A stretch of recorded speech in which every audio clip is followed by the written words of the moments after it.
In 2008, my uncle sold his house because everyone told him renting was throwing money away. 15 years later, he ran the numbers on what actually happened, and he was $180,000 behind the guy who rented the identical unit next door and invested the difference. Today I'm going to show you the actual math banks, realtors, and your parents don't want you to do.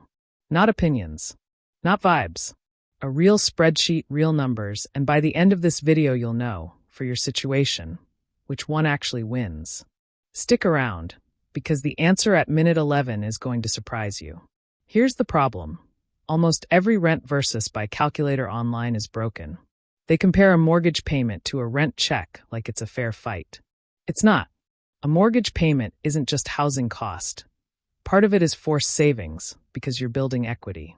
Rent is 100% cost, zero equity. So on the surface, buying always looks like the winner. That's the trap. But here's what those calculators leave out. Property taxes, maintenance, insurance, closing costs, the opportunity cost of your down payment. And this is the one nobody talks about. What happens if you invested that down payment instead of parking it in a house? Renters aren't just wasting money. Renters who invest the difference are running their own version of forced savings, just in a different account. And depending on the market, the math can flip completely. So the real question isn't renting versus buying.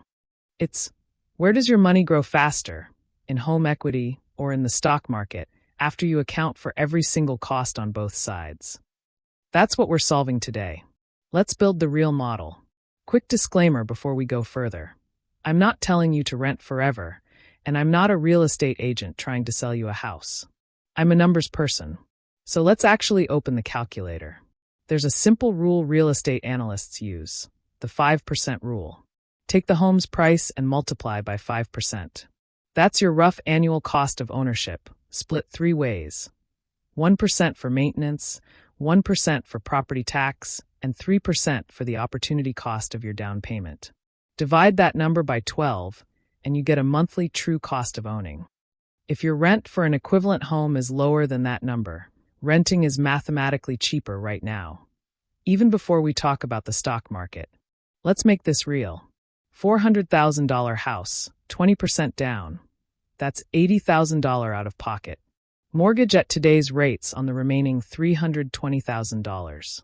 Add property tax, insurance, maintenance at 1% a year.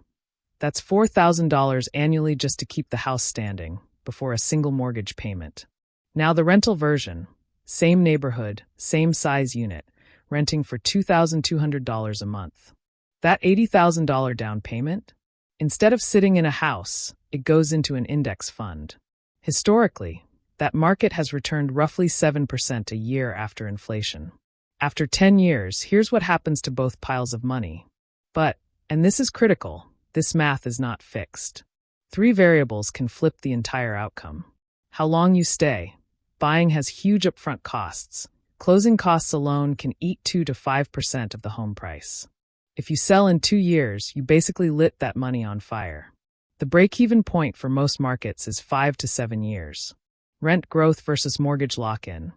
Your mortgage payment, if fixed rate, doesn't change for 30 years. Rent tends to rise with inflation. So the math that favors renting in year 1 can flip by year 15. What you actually do with the money you save. If you rent and just spend the difference on takeout, none of this analysis applies to you.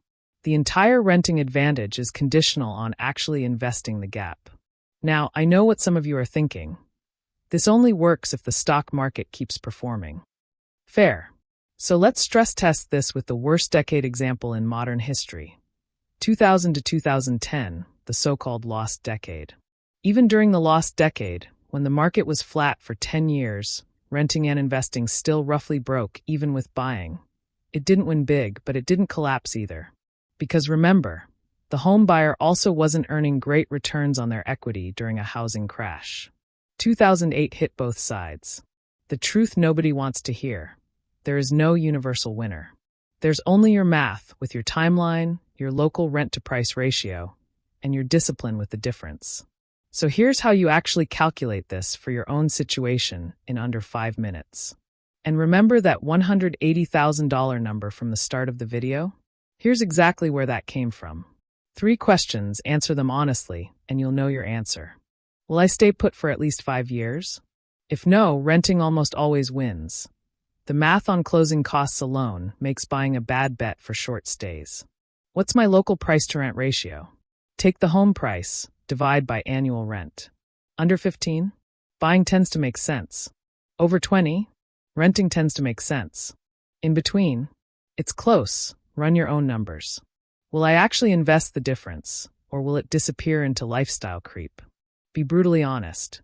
If the answer is it'll disappear, the entire renting advantage evaporates and buying, as a forced savings mechanism, becomes the smarter move for you specifically, even if the spreadsheet says otherwise. So, renting versus buying.